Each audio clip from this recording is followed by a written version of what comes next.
J'ai une bonne nouvelle pour vous, dit la médecin-chef, puis elle se tut, tout à fait comme si elle avait oublié le reste de sa phrase.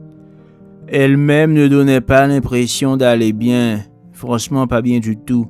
Peut-être avait-elle passé un réveillon infect, peut-être d'insondables conflits familiaux étaient-ils apparus au grand jour lors de cette soirée du 24 décembre. Peut-être s'était-il encore creusé lors des journées de congé qui s'étaient ensuivies. Cela dit, sa suffisance bourgeoise était toujours présente et elle allait reprendre le dessus.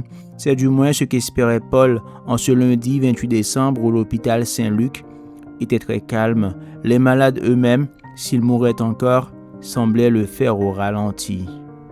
La présence de votre père dans notre unité ne se justifie plus vraiment, poursuivit-elle, reprenant peu à peu le contrôle d'elle-même à mesure qu'elle se recentrait sur son champ de compétences. Et c'est une première bonne nouvelle. La question de la réanimation ne se pose pas. Le pronostic vital n'est plus engagé. Elle avait dit père et non papa, se dit Paul. Elle avait peut-être vraiment eu des problèmes familiaux à Noël. Elle commençait à lui être presque sympathique, cette bourgeoise à la con. Votre père a maintenant sa place dans une unité dédiée. Oui, une EVC-EPR, enchaîna involontairement Paul. Le visage de la médecin-chef s'assombrit. Qu'est-ce que vous en savez, lança-t-elle d'un ton glacial. Qu'est-ce que vous connaissez aux EVC et aux EPR? Oh, rien. J'ai dû lire ça sur Internet, répondit-il précipitamment. Saint-Jean l'idiotie et l'incompétence. Le visage de la médecin-chef s'apaisa, tout en s'assombrissant encore. C'est plutôt joli. Oui, Internet, Doctissimo, je sais, tout ça nous fait beaucoup de mal. Paul hocha la tête avec un mélange de contrition et d'enthousiasme. Il était ravi de jouer le rôle de l'idiot moderne intoxiqué à Doctissimo, aux théories complotistes et aux fake news. Il se sentait prêt à beaucoup de choses en 7 minutes pour apaiser la médecin-chef. Celle-ci patina quelque temps pourtant avant de retrouver ce qu'elle voulait leur annoncer. La grande nouvelle, émit-elle finalement, est que nous avons une place en EVC-EPR pour votre papa. À nouveau papa, c'était peut-être bon signe, se dit Paul. Enfin, c'était un signe. Une place vient de se libérer au centre hospitalier de Belleville en Beaujolais, poursuivit-elle. Je crois que ça vous arrange, Belleville en Beaujolais, par rapport à votre domicile. Ce n'est pas trop loin, non? Elle n'avait pas eu le temps de reprendre le dossier, évidemment. Belleville, c'était à 10 km de Saint-Joseph. Il n'aurait même jamais espéré ça, et la conversation fut interrompue par un long hurlement de Madeleine. Mais il s'agissait d'un hurlement de joie. La médecin-chef finit par le comprendre et se tut, attendant simplement la fin du hurlement. Ils avaient hésité à emmener Madeleine, mais Cécile avait tranché. C'est quand même elle la première concernée, avait-elle fait remarquer, et bien entendu, elle avait raison. Il n'empêche qu'il y avait un gap, un écart culturel entre la médecin-chef et Madeleine, et Paul fut reconnaissant à Cécile lorsqu'elle reprit la parole, synthétisant l'ensemble des émotions présentes. Oui, on est très content. On ne pouvait pas espérer mieux. Quand est-ce que le transfert pourrait avoir lieu? La médecin-chef eut un geste de satisfaction, mais en même temps, elle n'avait pas terminé son exposé et elle aimait terminer ses exposés. C'est une petite unité d'une 40aine de lits, créée à la suite de la circulaire Kouchner du 3 mai 2002, commença-t-elle avec douceur. Et la personne ne pouvait se rendre compte, mais cette circulaire avait été la dernière signée personnellement par Bernard Kouchner juste avant qu'il ne doive quitter ses fonctions en raison de l'élection présidentielle, dont le second tour avait lieu le surlendemain, le 5 mai.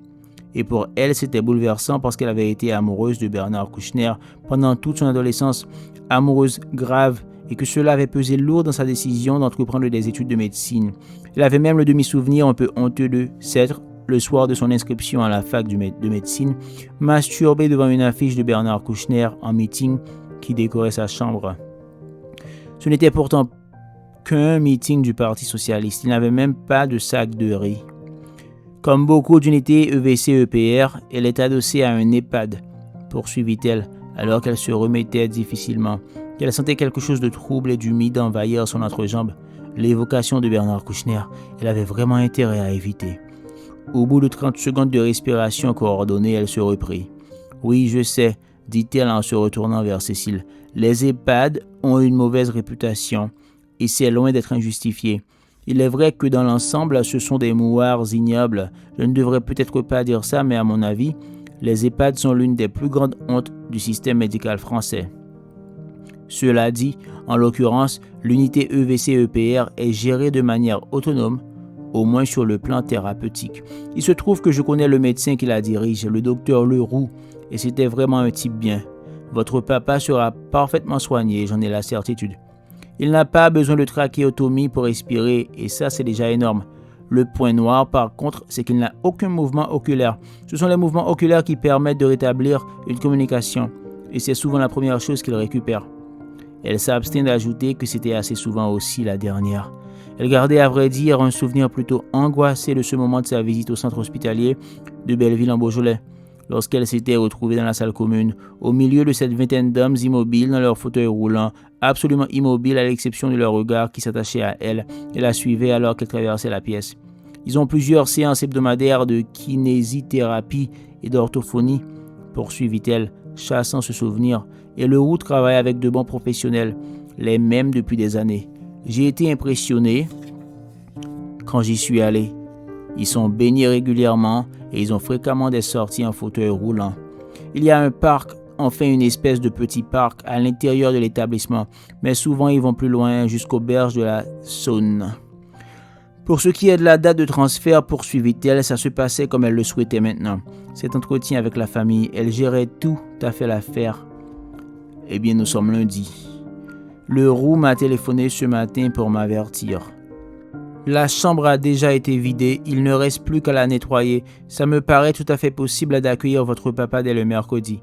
Vous seriez disponible mercredi pour rencontrer l'équipe? Madeleine et Cécile confirmèrent avec enthousiasme. Tout était décidé en somme et la réunion pouvait prendre fin. Paul sourit avec urbanité en prenant congé de la médecin-chef, sans pouvoir cependant empêcher des pensées déplaisantes de lui traverser l'esprit. Ainsi, le mercredi 30 décembre de cette année, Édouard Raison entamerait une nouvelle phase de son existence, et tout portait à croire que ce serait la dernière. Si une place s'était libérée dans cette unité de Belleville-en-Beaujolais, si une chambre avait été vidée, puis allait être nettoyée, c'était de toute évidence que notre résident était parti, ou, pour le dire plus clairement, qu'il était mort. Cela, il s'abstient d'en parler, assis aux côtés d'Hervé, dans la voiture qui la ramenait à Saint-Joseph. Hervé avait été mis au courant de l'entretien, de sa conclusion heureuse, et il conduisait comme d'habitude avec calme. Cécile et Madeleine, à l'arrière, baignaient dans un soulagement presque extatique. Cécile se mit même, à un moment donné, à fredonner quelque chose. Peut-être du Radiohead. Il lui semblait reconnaître la mélodie.